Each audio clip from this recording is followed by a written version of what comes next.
brought to you by Nova शुद्ध घी।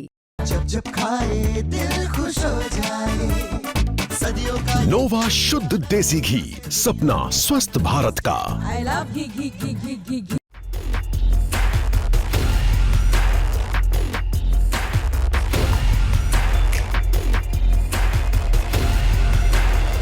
दुनिया आज जब जलवायु संकट और ऊर्जा सुरक्षा की दोहरी नीतियों से जूझ रही, तो ऐसे वक्त में भारत ने अपने नेतृत्व की एक और मिसाल पेश की।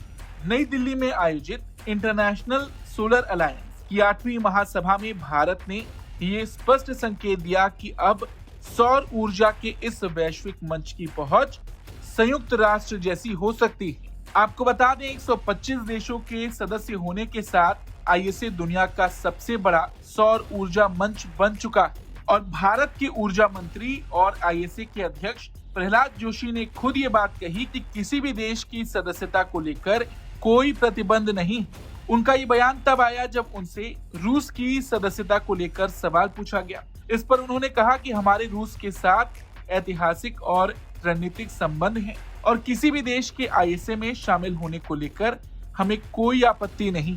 वहीं आईएसए के महानिदेशक अशोक खन्ना ने कहा कि संगठन भविष्य में संयुक्त राष्ट्र जैसी संरचना अपना सकता है ताकि सौर ऊर्जा के क्षेत्र में वैश्विक सहयोग और निर्णय प्रक्रिया को और प्रभावी बनाया जा सके। उन्होंने ये भी बताया कि संगठन की बातचीत चीन के साथ भी जारी है। हालांकि चीन की भागीदारी फिलहाल वहां की कुछ कंपनियों तक सीमित है, लेकिन चीनी दूतावास के साथ बैठकें हो चुकी हैं और अब निर्णय चीन की सरकार पर निर्भर है।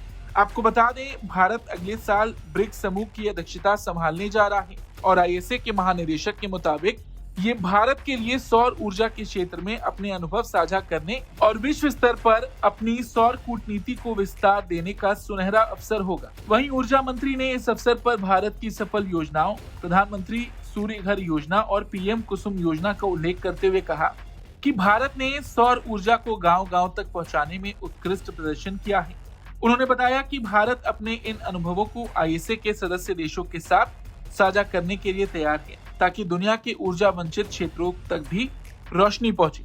आईएसए के महानिदेशक ने उदाहरण देते हुए कहा कि नाइजीरिया में करीब 9 करोड़ लोग ऊर्जा की कमी से जूझ रहे हैं, जहां निजी क्षेत्र 10 लाख मिनी ग्रिड लगाने की दिशा में काम कर रहा है। उन्होंने कहा कि अब समय है कि वैश्विक स्तर पर बड़े पैमाने और विकेंद्रित दोनों प्रकार की सौर परियोजनाओं के लिए वित्त पोषण को और बढ़ाया जाए। आपको बता दें, इंटरनेशनल सोलर अलायंस की शुरुआत 2015 में भारत और फ्रांस ने संयुक्त रूप से COP21 पेरिस में की थी। इसका उद्देश्य सौर ऊर्जा के निवेश को बढ़ाना, उसकी लागत घटाना और ऊर्जा तक समान पहुंच सुनिश्चित करना है। आज जब दुनिया टिकाऊ विकास और हरित ऊर्जा की राह पर आगे बढ़ना चाहती है, तो भारत न केवल इस परिवर्तन का हिस्सा है, बल्कि उसका नेता बनकर उभरा है। आईएसए के जरिए भारत ये संदेश दे रहा है कि भविष्य की ऊर्जा कोयले या तेल से नहीं, बल्कि सूरज की किरणों से तय होगी और इस दिशा में भारत अब विश्व मंच पर अपनी बढ़ती धाक को और मजबूत कर रहा है। ब्यूरो रिपोर्ट, भारत तक।